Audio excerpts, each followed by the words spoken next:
안녕하세요. 저는 출판사 문장과 장면들을 운영하고 있는 작가 가랑비 메이커입니다. 올해로 딱 10주년이 되었고요. 올해는 인프인트사 빅그물이라는 출판사를 시작해서 자비 출판을 돕는 서비스도 함께 진행하고 있습니다. 저는 지금까지 12권의 책을 출간했고요. 가장 최근에 선보였던 책은 한낮의 서른이라는 책입니다. 최근에는 책뿐만 아니라 제가 영상 작업도 계속 하고 있는데 유튜브 가랑비의 문장과 장면들이라는 채널에서 제가 출판사를 운영하고 또 작가로 살아가고 있는 라이브한 모습을 볼 수 있으니까 많은 구독을 부탁드리고요. 그리고 최근에는 제가 인스타그램 가랑비의 사생활이라는 계정에서 작가의 모습이 아닌 평범한 30대 여성으로서의 이야기를 보여드리고 있습니다. 제가 처음 글을 쓰게 됐던 계기는 제가 어떤 사람인지 알고 싶었던 어린 시절을 보냈던 게 시작이었던 것 같아요. 쌍둥이로 태어나다 보니까 항상 어릴 때부터 저는 뭔가 특별한 존재라는 생각과 동시에 다른 누군가와 비교되는 대상으로서 삶을 좀 인식했던 것 같아요. 그래서 제가 남들보다 좀 더 잘할 수 있는 게 뭐가 있을까 하는 생각을 하다가 중학교 때 문학 수업에서 소설 쓰기를 하게 되었는데 처음으로 사람들 앞에서 인정을 받고 또 칭찬을 받는 계기가 되어서 내가 잘할 수 있는 게 글쓰기구나 라는 생각이 들어서 그게 저의 글쓰기의 첫 시작이었습니다.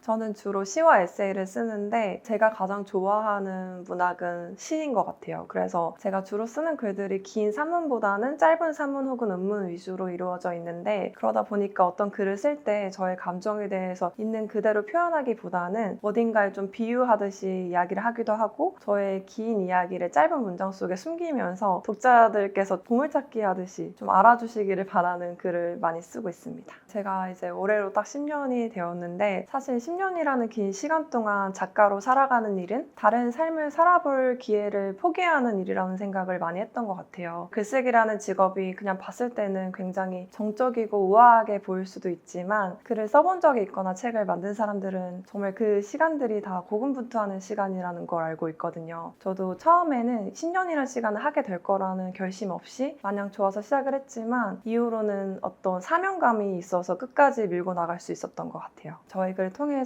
누군가 다시 살고 싶어졌다라는 이야기를 해준다거나 제가 글을 쓰면서 느꼈던 감정들이 긴 시간이 지난 후에야 다시 꺼내 읽었을 때 또 과거의 저에게로부터 위로를 받는 순간이 계속 글을 써야겠다라는 원동력이 되었던 것 같습니다. 제가 처음 글을 썼던 10년 전에 저에게 이야기를 건넬 수 있다면 이런 이야기를 해주고 싶은 것 같아요.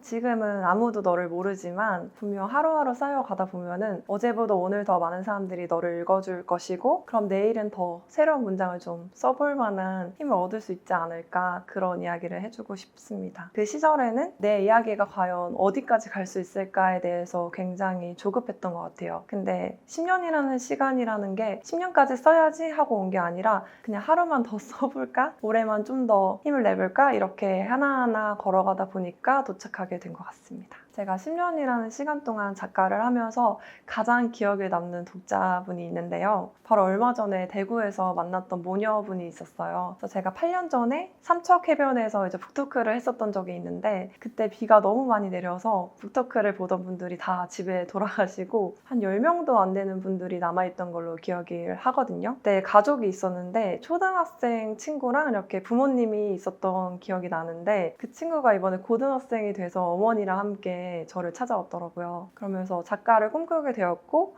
또 여전히 저의 책을 읽고 있다라는 얘기를 해주셔서 그 자리에서 눈시울이 붉어졌던 기억이 나는 것 같습니다. 저는 꾸준한 글쓰기를 위해서 오전 시간을 글쓰기 하는 시간으로만 확보를 계속 하고 있고요. 그래서 아무리 쓰기 힘들어도 그 시간만큼은 글을 쓰거나 혹은 누군가의 글을 읽는 시간으로 정해두고 지켜가고 있는 것 같아요. 정 글을 쓰고 싶지 않을 때는 글쓰기에 도움이 될 만한 영화나 음악을 감상하면서 그날은 자기만의 휴일로 정하고 재료를 좀 쌓는 시간으로 많이 확보를 했던 것 같습니다. 작업을 많이 하다 보면 책이 되는 글들도 있지만 반대로 탈락하는 글들도 있거든요. 저는 그런 글들을 폴더명을 키워드로 해서 아카이빙을 하게 되는 것 같아요. 어떤 책을 기획했을 때보다 분량이 차지 못했을 때 그때 그 폴더를 약간 비밀 창고처럼 꺼내어보고 이렇게 저렇게 좀 채워나가다 보면은 생각도 하지 못했던 서로 간의 글의 조화가 이루어져서 한 권의 책으로 완성이 될 수 있더라고요. 그래서 저는 창고에 마치 보물을 쌓는 심정으로 매일의 문장들을 그렇게 쌓아가고 있습니다. 제가 오늘 소개하고 싶은 책은 제가 가장 최근에 낸 한낮의 서른이라는 책인데요. 그 책을 쓰면서 저는 이미 30 초반을 지나오는 시점이 되었지만 이 책을 꼭 여러분들에게 보여드리고 싶었던 이유는 예술가들이라고 하면 뭔가 30 즈음에 이름을 내야 될 것 같고 어떤 터닝포인트를 만나게 될 것 같다는 기대를 하게 되는 것 같아요. 저도 그런 사람 중에 한 명이었는데 막상 30을 지나고 나니까 별반 새로운 일이 없더라고요. 그래서 조바심이 들기도 했고 어떻게 살아가야 할까라는 진지한 사춘기를 겪기도 했는데 인생을 하루라는 시간으로 두고 보았을 때 30은 그저 한낮에 불과한 시간이더라고요. 환한 낮에는 넘어져도 다시 일어나면 되고 길을 잃으면 또 밝은 낯을 향해서 걸어가다 보면 새로운 문이 열리기도 하잖아요. 그래서 그저 도전하고 또 새로운 나를 발견하는 시간으로 30 즈음을 보내고 싶다라는 생각으로 글을 쓰게 되었고 그런 이야기들을 많이 공감을 해주셔서 처음 책을 공개했던 도서관에서 정말 많은 사랑을 받게 되어서 출간했던 책 중에서 가장 빠르게 중세를 찍게 된 책이었습니다. 올해는 저희가 도서전에서 책마을이 아닌 일반 부스에 도전해서 이제 선정이 되었는데요. 확실히 큰 무대에 쓰다 보니까 정말 많은 시간 긴장도 하고 이틀 3일 잠을 못 자면서 준비를 했는데 그만큼 큰 성과를 거둘 수 있었던 게 올해 가장 기억에 남는 일 같습니다. 거기 방문했던 분들 중에는 책마을에서 저희를 처음 보았는데 이렇게 일반 부스로 나오게 돼서 자기가 다 뭉클하다면서 저희에게 바카스와 간식을 가져다 주신 분들도 계셔서 우리가 함께 성장하는 출판사가 되었구나 하는 생각을 해서 굉장히 뿌듯했던 순간이었습니다. 도서전에서는 한낮의 서른뿐만 아니라 저희 썸머 작가님의 최애가 되고 싶어라는 책을 처음 공개했는데요. 5일 동안 가장 큰 매출을 올린 책이었고요. 이 책이 왜 그렇게 많은 사람들에게 시선을 끌 수 있었을까 생각해보니 썸머 작가님만 가지고 있는 그런 밝은 에너지를 책 이야기뿐만 아니라 표지로 가져오다 보니까 더 많은 주목을 받을 수 있었던 것 같아요. 썸머 작가님과 저는 좀 특별한 인연인데요. 저희는 출판사 대표와 작가이기 전에 쌍둥이 자매예요. 그래서 원래 본업은 배우로 활동하시는 분인데 제가 우연히 글쓰기 수업에 함께 하자고 이야기를 하다가 쓰신 글을 보고 저희 출판사를 통해서 첫 책을 함께 냈으면 하는 마음이 들어서 거의 삼고초려를 하신 작가님을 설득해서 세 번째 책으로 최애가 되고 싶어 라는 책을 출간하게 되었습니다. 작가님의 책을 읽다 보니까 저의 어린 시절도 떠오르게 되고 또 이렇게 성장해서 작가라는 이름으로 동료로서 또 함께 할 수 있다는 것에 큰 감격이 되었던 작업 기간이었던 것 같아요. 작가라는 이름만큼 사랑하는 직업이 또 있다면 디자이너라는 직함일 텐데요. 저희 출판사에서 나온 모든 책들은 다 제가 디자인을 하고 또 여러 가지 편집도 직접 하고 있습니다. 제가 표지 디자인을 할 때는 글을 읽으면서 느껴지는 색깔들에 대해서 많이 집중하는 편인 것 같아요. 염소전 작가님의 책을 작업했을 때는 작가님의 원고를 봤는데 푸른색이 떠올랐던 것 같아요. 그런데 그 푸른색이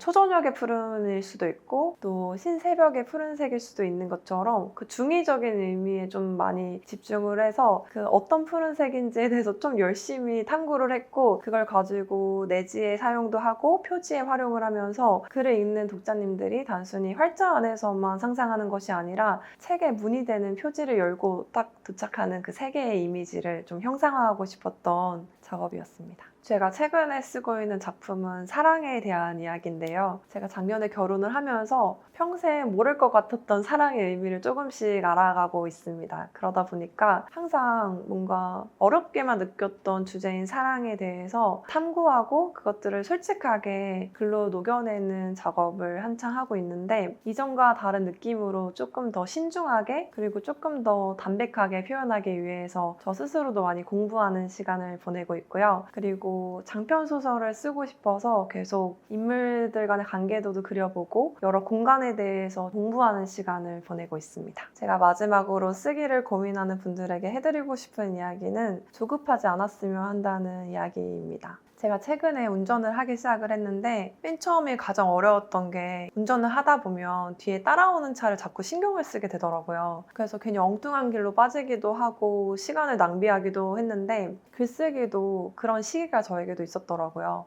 그저 자기의 이야기를 쓰면 되는데 다른 멋진 글을 쓰는 분들을 보면서 흠모하는 걸로 끝나는 게 아니라 시기 질투를 하게 되기도 하고 나의 색깔을 잃게 되는 경우도 생기더라고요. 그래서 저는 항상 수강생분들이나 동료 작가들과 항상 하는 이야기가 그냥 우리 이야기를 하자. 그리고 우리가 더 잘할 수 있는 것들을 집중을 하다 보면 어느 순간 내가 바라던 그 길이 내 길이 되지 않을까? 이런 이야기를 나누는데 여러분들도 조급하지 않고 천천히 글을 쓰셨으면 좋겠습니다.